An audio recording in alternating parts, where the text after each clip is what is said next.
Welcome back to the channel. Today we are back on the offensive side of the ball, looking in the New Orleans Saints playbook today. Stack Y flex is going to be our formation. And we got a comment a couple videos back asking us to look into this Saints playbook. So as a man of the people, here we are in the Saints playbook. Stack Y flex, like I said, inside zone is where we're going to be starting with the run game. But stick around to the end. We have 4 more pass plays to kind of dive into. Of course, we'll just match with nickel for this scheme.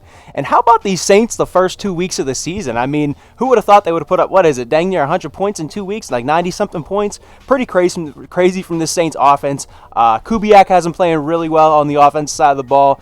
I don't know what you think about Dennis Allen as a head coach, but hey man, he has his guys playing pretty well right now, and the offense is on fire. So let's keep with that theme right here. And of course, sticking with the run game first, we always want to have at least some semblance of a run game. I know we want to chuck the ball down the field. I know we want to take the top off the defense and whatnot, score these one-play touchdowns, but running the ball is still an important part of a good scheme. And of course, we have the inside zone here, a very, very versatile run, especially out of shotgun. We talk about, being able to attack the defense in different spots here, attack them where they're weak. They can't cover everything, down the field. They can't stop the run and drop everybody into pass coverage. They only have 11 guys, only 11 resources that they can use to stop you, so we have to attack them where they're weak. And of course, being able to run left, being able to run right, being able to run inside, being able to run outside helps all that. Of course, we're in shotgun, so it makes it a little bit tougher. Your running backs, off to your right side, so, that kind of limits the directions of where your run can go. But the inside zone helps with that a ton because you can bounce it up inside like this, pick up huge chunks. Of course, users over the middle, can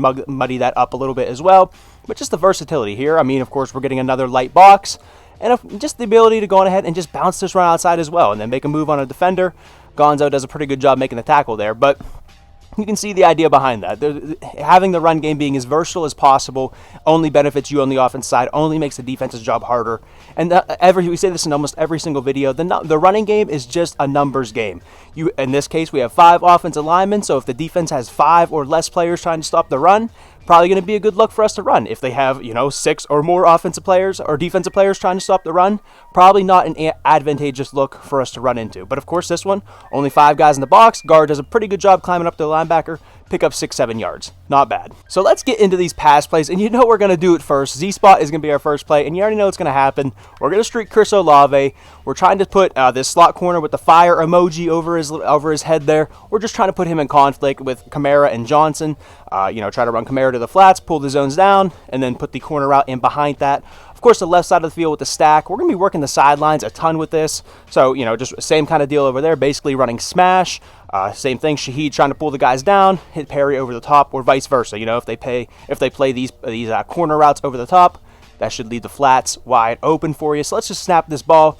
Here we actually get a little bit of man coverage. If you throw this thing on time, well, he actually caught it for me anyway. But you throw that on time, probably have a little bit better success with that one. I held onto the ball pretty long time. So let's just set this Z-spot up one more time here. And it just, I don't want to hash it out too much because we do this in almost every single video. Run this exact concept. We run, the clear out streak. Then we run, the corner route in behind of the flat. And let's just see if we can't get it. It would have opened up there, but we are trying to put number 23, Kyle Duggar, into conflict. And I know I said we're only going to set it up one more time, but let's try to hit this corner right here. They give us man again, and that is actually one to just take advantage of the misalignment from the defense. Jabril Peppers coming all the way over from I don't even know where to try to cover Alvin Kamara out of the backfield. Very easy completion as well. That's where those man blitzes can get kind of tough. Here, let's see if we can't put, and there, actually 31 just does nothing. Let's just go to the replay super quick and show you exactly what we're trying to do. Give you a better look at exactly what we're looking at. Looks like maybe a cover 2 look, maybe? Can't tell. Yeah, like cover 2, maybe cover 4. Something out of this. Definitely cover 2. So we're trying to put him here, 31, into conflict in this case. And you can just see, the problem with Madden is these guys are just spot dropping. They aren't actually covering people. Like if you put your zone drops to 15 yards or 20 yards or 10 yards, whatever the case may be, they're dropping to that point on the field and then they stop. That's all they do. They cover within, their very little radius, and they don't cover much of that. And in the real NFL, I would assume he would keep dropping with 83. You would want him to keep dropping with 83 and kind of squeeze onto that route. But he's really not doing a good job covering either the flat here or Kamara, or the flat of Kamara or Johnson on the corner route, leaving a pretty tight window, but open throw that we're able to hit here. And let's just try to set that up one more time. See if we can. And then we actually get man coverage, and he roasts Kyle Duggar on that one. So, of course, you can still hit those corner routes, if they're not shading outside and whatnot. Still, those corner routes can be pretty good against man as well. But Z-Spot, it's just a classic zone beater. And there, I mean, you can see that kind of developed into a little bit of a man match or something like that. You can see the guy coming down to the flat, opens up the window right in behind him. And here's actually a blitz here. I know we ran it like a million times. Here's actually a blitz, though, and then, you know, we make do with that after that. Make a move, try to get the ball down the field. Z-spot, though, one of my favorite plays. Sail over there, that's the concept of, you know, what we're running on the right side of the field. Just very, very good. Very tough to stop in the game of Madden, and in real life, too. But drive H-wheel is going to be our next one. And this is, I mean, absolutely a really nice counterpart, I guess, to the Z-spot play. As you see, we're all working the sidelines. You know, with Z-spot, drive H-wheel is going to put us more, you know, attacking the middle of the field here. And the adjustment I'd like to make this one, I like to put Shaheed on a post route over the middle of the field. Again, I say it in almost, I think, every video. Putting the post routes this year is an audible. Just amazing for the offense. That's exactly what we needed. More advantages for the offense. That's great. So we're going to be running scissors with him and Perry on the left side of the field. And then we're just going to be running drive with Johnson and Olave on the right side of the field. And then Kamara kind of sneaking out on a little bit of a rail route, you know, trying to hit our big hitter. See what we can't do, though. Shaheed kind of gets bumped there. And I mean, that's going to be kind of our man beater over there with scissors, especially with Shaheed not ever getting pressed out of this stack formation here, out of this stack alignment. And I mean, you can just see we're creating high-low reads over the middle of the field with Olave and Johnson. And then, of course, like I said, we're trying to run this deep post with Shaheed as well. And you still have a little bit of a man beater out there with 17. Looks like Devontae Adams, but it's not Devontae Adams. And you can just see, I mean, we're hitting this drag a ton. You can imagine a user being there and just really putting him in conflict, especially with, you know, the big post coming in even behind that from the left side of the field. Just putting a lot of things over the middle of the field, and they're just not going to be able to cover everything, right? We're high-lowing him over there.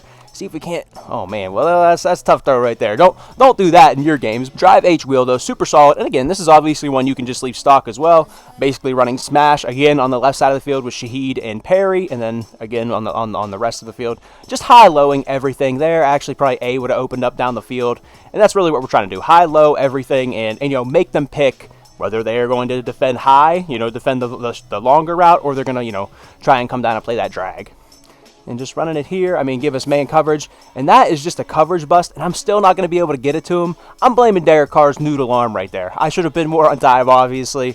Opened up wide open. That's what can happen in the stack as well. I mean, you just get some of those goofy animations, you know, just guys running into each other. And sometimes that happens whenever you get in these stack and bunch formations. That's what makes bunch so good, as I just can't get the ball off. That's what makes bunch in these tighter formations so good in Madden 2.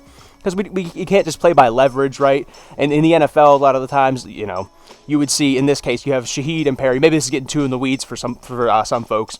But like with Shaheed and Perry, what's going to happen is you're probably going to have like 3 guys responsible for those 2. And they're going to pass it off based on leverage a lot of the times. And, you know, the inside guy would take the inside breaking route. The outside corner would take the outside route. Have the safety over the top. But of course, we don't do that in Madden. We don't have those type of adjustments. So we just play with what we got, and it makes it a lot tougher to stop the ball on defense. Setting it up just one more time here, though. Again, very nice. A lot of options, a lot of beaters here. I mean, man coverage. Just can't get the ball off, man. Can't get the ball off. They're going to send a free rusher at us. And of course, you can always block up your running back. They're just going to...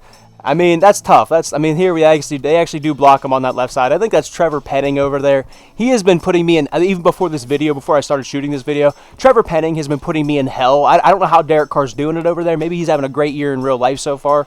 But man, this guy in the game. Whew, this guy in the game. And there, finally get the corner out against man coverage over there to the left side of the field. That's exactly what we're trying to do. Maybe like a man beater to the left, more of a zone beater with our drive concept. To the right side of the field. Next one, Salem Pivot, and there's a couple adjustments you can make to this one. Of course, you can just leave it stock, but some of my favorites are putting Johnson on the post, and then basically running dagger with this. Johnson is your clear out over the middle of the field, and then the goal would be to kind of hit Olave with the ball sort of on the break of his route there. Another adjustment that we like to do to this one is putting Y on the post route here instead. And again, kind of running basically a kind of a scissors concept with Shaheed and Perry again, and then just leaving it the rest. We'll kind of run it this way as well, kind of show you exactly what we mean. See if we can't get Olave. That's tight window throw, and that's sort of the maybe a negative to that as well of putting too much in the middle of the field with Perry and Olave there. So let's do that again, set that up again. Here we get man. We love that rounded curl against man, especially with Chris Olave. rounded curl, rounded in, very, very nice. And of course, we'll kind of do it the other way. Here, we'll set it up with Johnson on the post route, though. Again, try to use him as like a clear out for the inside, or for that big curl, for the big in there. And of course, I mean, hey, if they're going to leave him open, like wide open like that, I mean, we'll take that every time, right? We'll attack that middle of the field. If they're going to leave that wide open, no one's going to account for him. Certainly, we will take that as well. I mean, of course, I mean, again, you guys can't be robots out here, too. I mean, adjust to your opponents. Maybe, you know, they've been playing over the middle of the field a ton, and, you know, throw them on an in, or throw them on a whatever route I just put them on there. Put them on a corner route. Ton of different things you can do with this. I just like the amount of options that we have out of this Saints playbook. And again, I mean, just let it stock as well. I mean, boom, high-low him, put 54, or put Kyle Duggar right there, 23, and just, he had no idea what was going on. A lot of things, and especially, you know, you can imagine you've been running guys over the middle of the field. Let's try to get to Kyle Duggar here. And he's just, I mean, he's going to come down, play this hook defender. You know, maybe he thinks, you can imagine this being maybe a user player or something like this, thinks that he has a drag coming over the middle field, or he's been hitting the post over the middle of the field. He runs this way trying to cover that. He robots and just, I mean, not good. Very open window for us to throw to. So Salem Pivot, really nice one. We'll kind of just run it one more time with Perry on the post here. And they're actually going to give us man, and we'll take that against man. They did a pretty good job coming down and trapping that against the blitz there. Very, very nice on the defensive side, on the AI part of the side. But, I mean, Salem Pivot, a lot of answers down the field, and you're just trying to really, really create concepts to get guys open. And the best part of this scheme for me is just really the ability to attack the defense in different ways. I mean, if you want to call a cover 3 beater like Z-spot, you know, you want to put that purple zone over to the flat just in conflict. Okay, let's call Z-spot. Maybe you notice that the user over the middle of the field doesn't have the best skills on the sticks. Okay, let's run drive H wheel and just run a bunch of stuff over the middle right at them, you know, really make the user make a play. You know, if you notice the user isn't very good, try to make them make a play. Same thing with Salem Pivot. You know, there's a lot of different things. You can attack the sidelines, attack the middle of the field. Let's get the fade out now, like I said. And this is just one I really like to leave stock. If you want to block up your running back, I definitely understand that. Just these block and releases, I feel like they just go too quick. They don't even really block. Although, I mean, whenever they're blocking, they really don't block sometimes either. But the big double posts on the right side of the field is really what we're going to be trying to dial up. And of course, you know, I mean, if they're going to boom, leave it wide open, cover 3. Very easy completion. And if the user starts playing that you know, slot post over the middle of the field, or even playing like the big post, you know, trying to take that away, I mean, there's nothing wrong with just, you know, putting a guy on a drag underneath and running this as well. You know, just again putting more things into the defense's head that they have to stop is a good thing. So the more routes, the more versatile you can be with your routes, and just not running the same thing over and over and over again, even in the same play, changing up. You know, like we talked about here with drive wheel and Salem Pivot, just running these different routes at your opponent and not running the same post, or same corner, same drag over and over and over again is really just going to make you that much tougher to stop on the offense side of the ball. So let's do it again. I'm going to block up my running back, try to get that 6-man protection. Really no real threat of blitzers here. But let's just get that 6-man protection. And I mean, they're going to give us a free release out there. Beautiful. What the hell? So it just looks like a cover 2 shell. The flat guy gets bumped. Of course, the safety, you know, playing over the top there. You can see there about the 40-yard line, leaving us just a huge window. And that's just, like I said, man, that's just the nature of the stack formation. You just get a lot of those guys, these defenders getting bumped and getting knocked off their routes, and just makes it really tough to defend. Stacks, even in the NFL, you're going to see stacks a ton because they're very powerful. It's tough. And again, a guy like Shaheed, perfect guy behind this, a super speedy guy. You don't want DBs getting their hands on him anyway. Boom, put him behind, you know, put him in a stack, and let's just get him these free releases. Of course, Perry, you know what I mean, is going to be the guy on this one that we're trying to hit as well on that. But you can just see a lot of free releases, and boom, man, if you can hold on to that ball long enough, eventually Shaheed comes open, kind of almost turning it into a smash concept with 17 carrying the guys carrying these zones down the field, and then, you know, Shaheed sort of coming up underneath of that. But just a very nice play there. They run man coverage again. Gets a little mixed up, and that's going to be a great man beater as well a lot of the time, especially if you can get these speedy receivers, man. You can imagine, like, I mean, Tyreek Hill in that kind of area, you know what I mean? Just a super fast guy, especially with your MUT teams. You can throw anybody there. You know, they all probably have, I don't know how much speed they're on now, but you can put a super fast guy there as well, even get more separation. But that is all I got for this one, guys. I hope you did enjoy. If you did, leave me a like, leave me a comment. Let me know what it is you want to see next. And I don't really think I need to do too much rambling at the end of this one. I think I rambled enough probably during the whole duration of this video. So let's just cut this one here. I appreciate you guys watching. Appreciate you liking, commenting, all that good stuff per usual. And with that, I hope to catch you guys in the next one. Later.